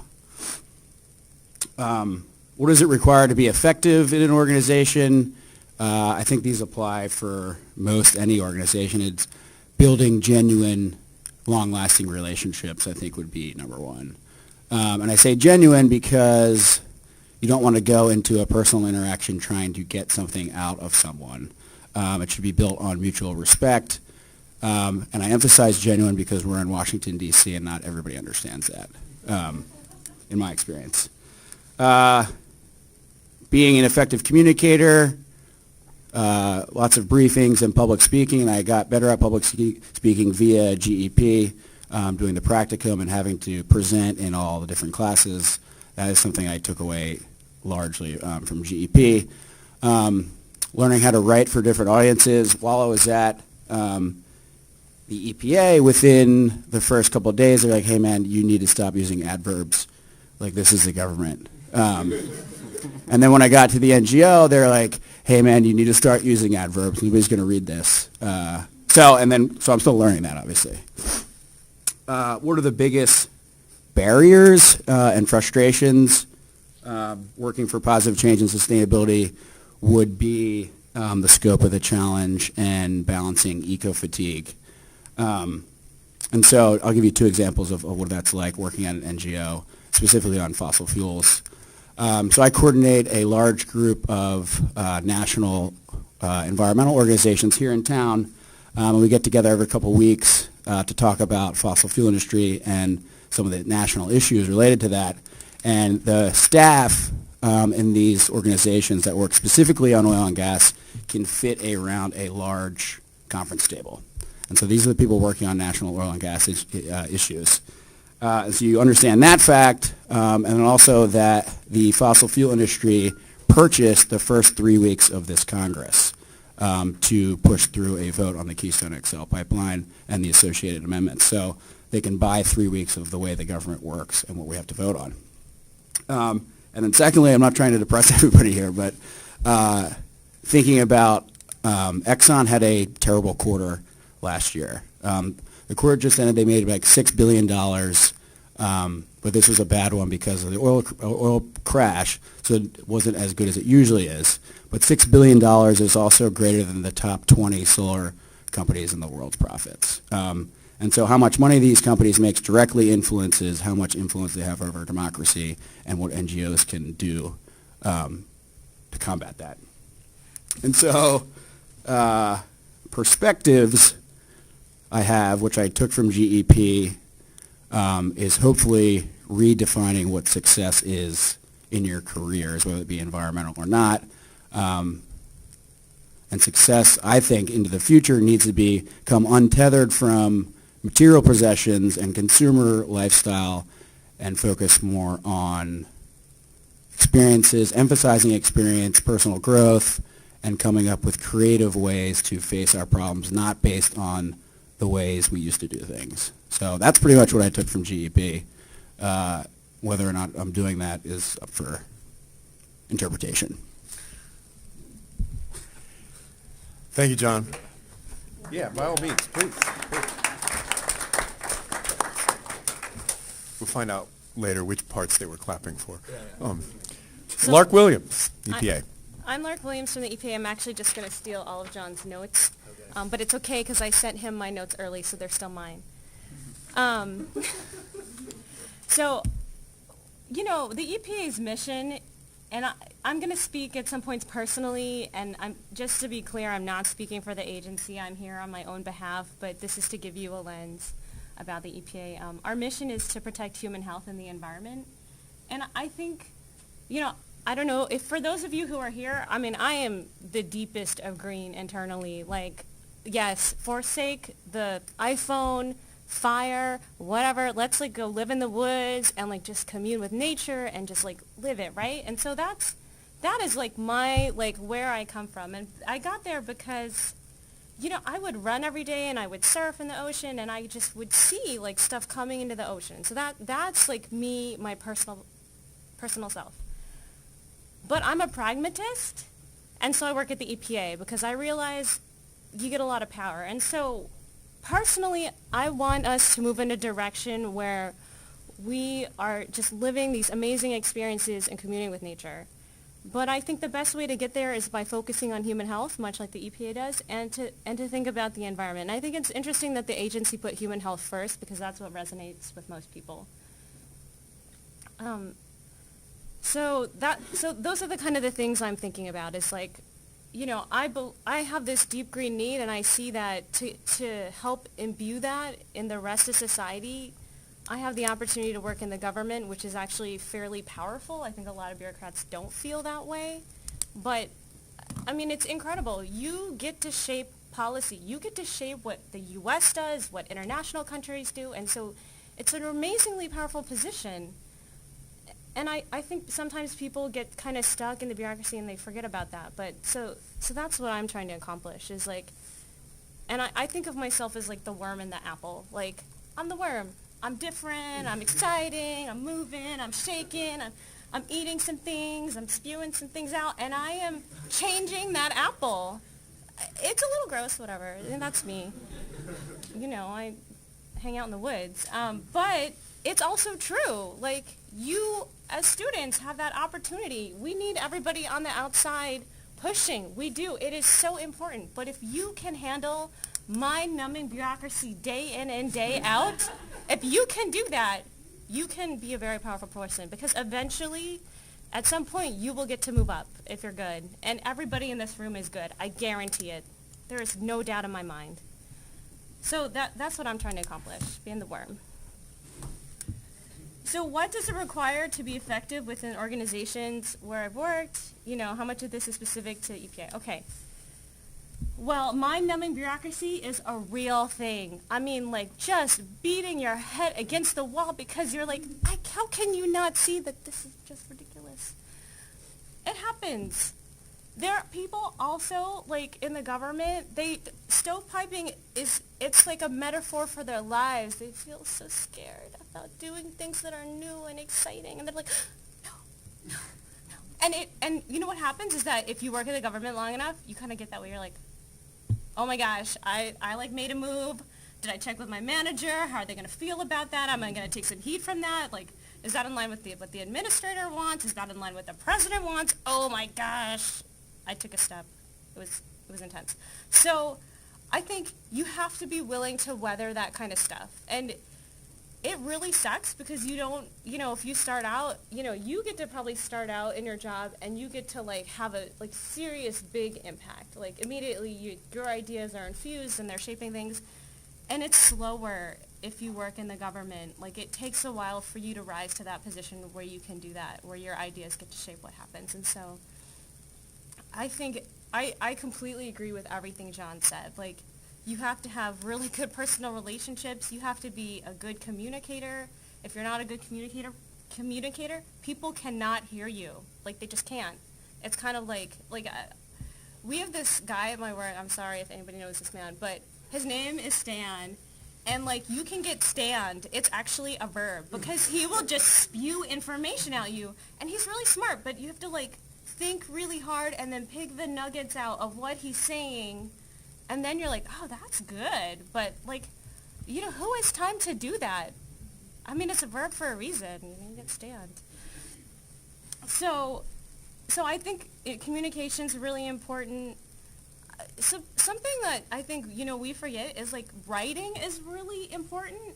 And I came of age in the generation where they were grammar is a beautiful concept. Good luck. They didn't teach us grammar. I didn't have to diagram a sentence until I was in the 8th grade. And now everybody above me who actually had to study real grammar, they're like, that's wrong. Why are you doing that? I'm like, I don't know. It was a concept. It wasn't a thing. They're really nice though. So what else? I also think you just have to work hard. You have to want it more than other people, and I think that's something that makes me very effective at EPA. I know exactly what I want and where I'm going, and when I get lost, I think about it. What is the bigger thing I'm trying to accomplish with my career? And for some people, it's I want to make enough money, and I'm really excited about that. And for me, that's never jazzed me. I could have made a ton of money as a petroleum engineer, and I chose to be here where I am. Because I think that there's a lot of important work to be done, and I'm excited to do it because I know that I would rather have me making decisions about the environment than somebody who was a petroleum engineer, personally. No offense to any petroleum engineers in the room. Okay. So what are the biggest barriers and frustrations? I think I covered that. Skill and perspective is invaluable. Yeah, I'm good. We're done. Thank you, Lark. Our next speaker is Julian Ketchenoff with the State Department. So actually, I'm Stan, and I work at the EPA.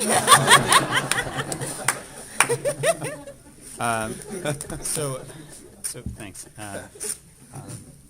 So yeah, I work at the State Department for a functional bureau, the Bureau of Oceans and International Scientific and Environmental Affairs. In the OES Bureau, there is an office working on conservation in water. And the State Department actually has a special coordinator for water resources, which I'm lucky enough to work for. Our office, obviously working on water and conservation issues, but really obviously within the State Department, so we're looking at these issues through a U.S. foreign policy lens. In the water world, that translates to really work in three areas. So as we try to advance water security, we look at it through working to advance water and sanitation issues, making sure that water is not a risk or a threat to human health, working on water as an economic issue, making sure that water scarcity or lack of water access and quality is not a threat to regional or local economies. And then the third is water is a transboundary issue. So obviously water is a shared resource for many countries, and so it offers an opportunity to either see it as a source of conflict, or hopefully if folks do their jobs well, it can be an opportunity for peace and cooperation. In that space, I get to work on a couple different things. One, we have a number of programs that are intended to really reflect the State Department's interest internationally, so really to provide catalytic interventions on all of those different issues. So I get to work on one on water cooperation, so providing the tools to get countries to move towards cooperative outcomes on their shared water resources. And then also I get to follow issues regionally in Southeast Asia. So for the last few years, as folks may have seen, transboundary water resources along the Mekong and really throughout the region has been a hot button issue. Lots of controversy between upstream and downstream riparians, the issue of climate change, sustainability. I was going to say lucky. It's been an interesting portfolio to work on over the last few years, particularly given high-level attention from within our department. Secretary Clinton and now Secretary Kerry both were very passionate about the issue of water, and Secretary Kerry specifically is very passionate about water in Southeast Asia, so that's provided us with a lot of opportunities, a lot of challenges as well. I was just going to say, so a quick couple of comments on some of the points that Ken asked us to reflect on. Working on water and working on an environmental issue from the State Department perspective is I find extremely fascinating, simply because it's a rather unique way of addressing the problem. We are not we're not a technical agency. So we're not Bureau of Land Management from earlier this morning or EPA. We don't have the mandate to go in and offer technical solutions. We're there to manage a process. We are there to rely on the U.S. interagency to be able to advance solutions or try to work through tough problems with our international partners. And so that facilitating, mediating role sometimes is a bit frustrating because we can't do everything in-house, and we have to rely on a lot of partners, and a lot of it is what I'm sure everybody's talked about so far, which is herding cats and bureaucracy and all of the other sort of headaches and challenges of working in D.C. But it also gives you a really broad scope to tackle problems that are, watershed scale, global scale. I mean, they're really intractable problems that require that type of an approach. So that I would say that's sort of my sort of perspective on at least sort of how we're doing the work. In terms of constraints, I mean, I think maybe just looking a little bit beyond sort of our own sort of personal experiences, I think achieving sustainability, be it from what we're working on, which is sustainable river and water management, or climate, or you name it, these are huge problems. I mean, we're talking cross-cutting problems that are multi-generational, they are transboundary, they are multi-sector. Being able to boil that down within the government perspective to a set of 3 talking points, being able to boil it down into a decision that someone higher up will need to make, and that you need to be able to show that there's a motivating factor for being able to take that decision, is a very difficult thing, even if they want to agree with you. Showing sort of the pathway between the status quo and the change that you actually want to have happen takes a lot of legwork. Just in my own experience, I might work for the State Department, and so our mandate is international, but 95% of my work is negotiation and diplomacy within the building, between offices, between coworkers, between various initiatives that folks are looking to champion or not. And so I think the change that you can actually impart is quite incremental, but anyway, I think just a quick thought on some constraints, and I think that's not unique to my position or my organization. I think that's something that you'd see throughout the panel. And to that end, I would just sort of close with the sort of final point on skills perspective. Sort of what do you need to be effective? I don't know if I have the answer for that. The track that I've taken coming out of GEP is trying to find a platform that would allow me to be effective on the issue that I'm passionate about. I didn't know there was a water office in the State Department before I came to D.C.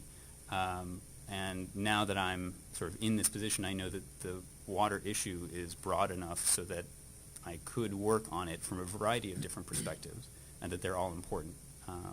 But I think it really, at the end, comes down to what reflects your interests, where would you like to be working, and for me, I'm still quite pleased to be doing that work from the perspective of the U.S. government. So, thank you, Julian. And our next speaker will be Sajid Anwar, who's with the Global Facility for, I always want to say disaster risk reduction, and I know that's wrong. Disaster reduction and recovery. Good. Recovery is a good thing. Good.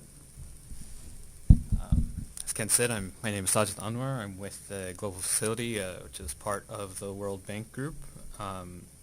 Speaking, I want to speak to you based on my personal experiences and my journey, and not, on behalf of the bank by any means.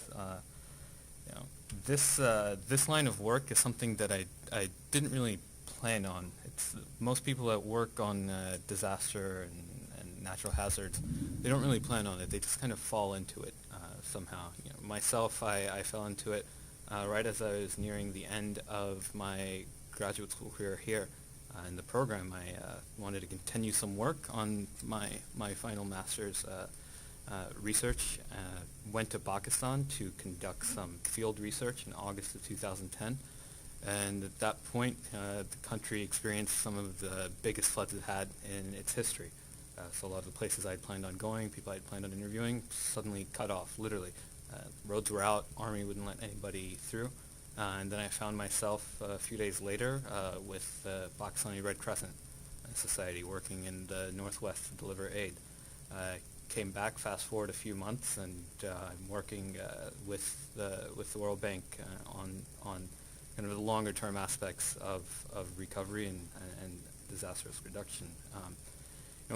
In terms of what we're trying to accomplish through this line of work, generally it's about bringing different global challenges under one umbrella, and that's the umbrella of risk, and namely that's how the risks posed by natural hazards, climate risk, disaster risk, how they pose threats to different areas, multiple sectors of development. So it's really cross-cutting in the true sense, in that we're not just talking about physical threats in terms of damage to infrastructure, but also or disruption of services like access to clean water, energy, but also on threats to softer, kind of more nuanced issues such as governance, where you can look at Haiti in terms of 2010, the earthquake, where the government was effectively nullified after the extent of damage that happened there, and also looking at economic impacts here, where you look at small island states in the Caribbean and the Pacific.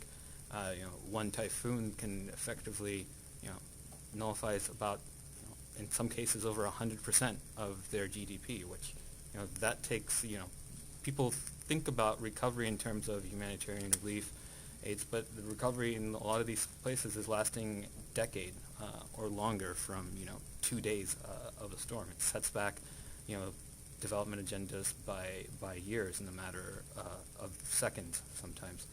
And also looking at trying to address the impacts on overall human security. And here you can think about the drought that's hit West Africa over the last few years, and the implications of that drought in terms of disrupting and weakening the security there. think about refugees and migration and kind of security challenges that stemmed out of there. And beyond that, kind of the other broader agenda that we're trying to work on is, highlighting these risks that are posed by climate change and by disasters to, make it really a part of the international development agenda, especially as we get into this post-2015 era of the SDGs and, the other Hyogo Framework for Action, which is similar to the SDGs, but in terms of addressing disaster risks.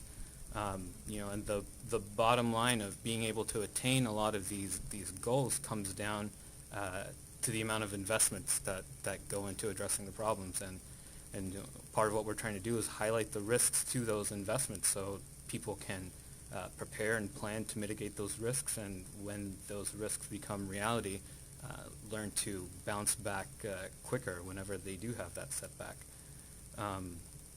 In terms of what it takes to be effective within the organization, in my experience, it's about making sure that you have a broad understanding of a range of issues, and that you don't silo yourself into just one or two core areas. Of course, you're going through a program, master's study, you're going to develop, you're aiming to develop expertise in certain areas, and that will form the core, of the foundation of what you bring to the table.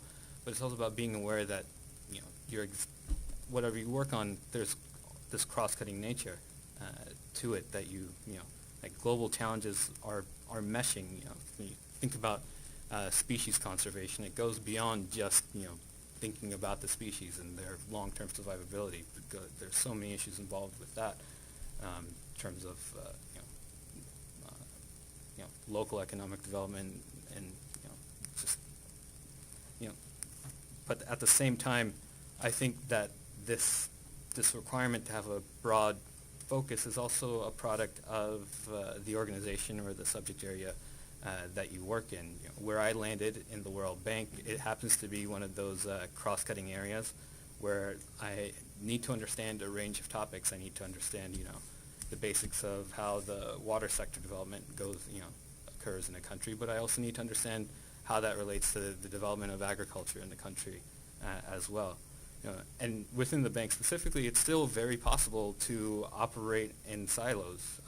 That's really quickly changing. There's this entire reform process going on here, which the entire purpose is to make the bank less siloed and more cross-cutting in its nature. So it's also this needing to have that understanding, that broad understanding, is also a product of where you work or the subject that you're working on. In terms of some of the barriers and the frustrations that I've encountered for affecting change and achieving sustainability, it's that not everybody's interested in long-term change. Not everybody's interested in sustainability.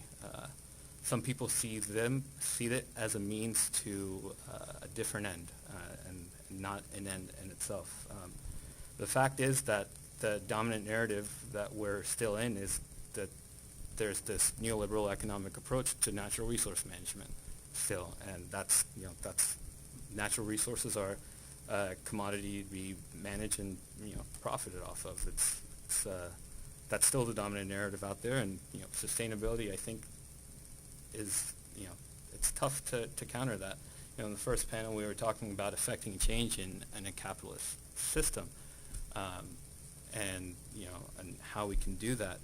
And I'm not sure if sustainability and this neoliberal economic approach go hand in hand. I'm not saying that they're polar opposites, and but I just don't know the answer to that. It's difficult for sure. So sustainability, these issues, they just simply don't gain traction in a lot of circles unless you can demonstrate some level of financial gain or some level of investment protection to it. So that can be a significant challenge there. And in terms of the skills and tools needed to succeed, echoing on some of what John said, it's the ability to develop and maintain those long-lasting and genuine relationships. Just learning to work with people and just really listen to what they're saying is needed. You know, if you're going to go down a career path where you're working to serve a community, that community is going to know better what they need than you will, even if you spend years trying to research and figure it out. So, you know, from my perspective, it's not our role to identify and promote the change that we think a community needs, but rather it's our role to support and empower them in realizing the change that they're looking for. So, yeah, in a nutshell, that's my story.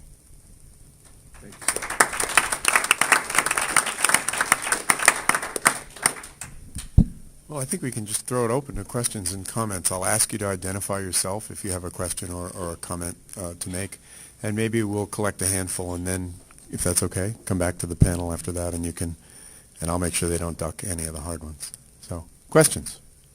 We're not using a mic for this, or? Okay, so do we have someone who will run around the room with the mic? Questions or comments?